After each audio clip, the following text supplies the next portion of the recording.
My name is Jason, and I believe racism is still a problem.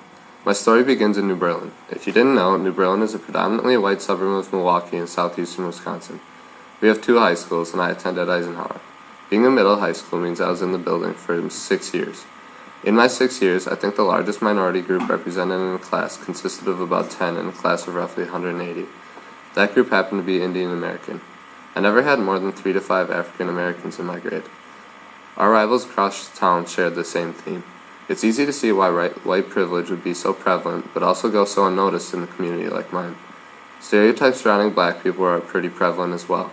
I was often told, "You jump like a black man," or other athletic stereotypes like that. Fast forward a little bit, and here I am at my dream school. It's a very different place. To me, it's a big, vibrant city.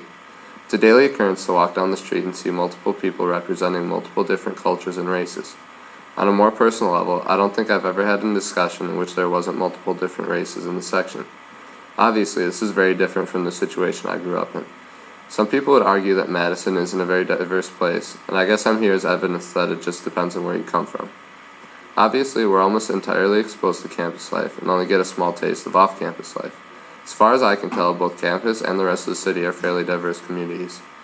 You might be surprised to know that Madison has one of the largest Hmong populations in the country. That brings me to our African American 271 class. This class has constituted nearly my entire racial experience and certainly all of my race-related conversations here at UW. For a white male from a white community like me, this class has been pretty eye-opening. Before taking this class, I didn't know for sure what white privilege was, whether racism was really as large a problem as the media has recently made it seem, and I wasn't even totally sure that race had no biological distinction. I didn't know the daily struggles that African Americans deal with either. I still can't completely relate to those struggles, but at least I now know they exist. I now understand that I do have privilege as a white male. I walk down the street and nobody bats an eye. The cops don't look at me weird and they don't suspect me of anything.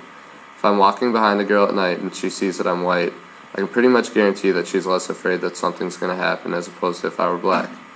I can walk into a store and go about my business like a normal person. Nobody's going to suspect me of shoplifting or wondering if I'm a legitimate customer.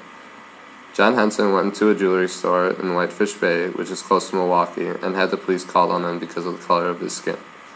The guy plays for the Bucks and could probably afford to buy the entire store, but somebody called the cops just because he's black.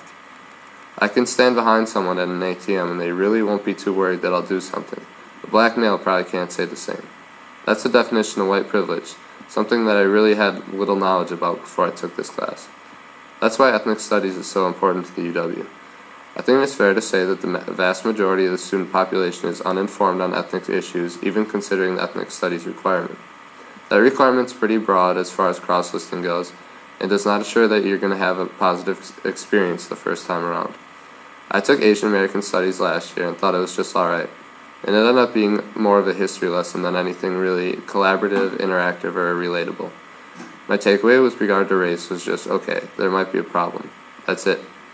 Like any class, a professor has a lot of power over what you get out of the class, and whether it's enjoyable or not. Even with tools like Rate My Professor, you're still just shooting in the dark, so not everybody's getting the same experience.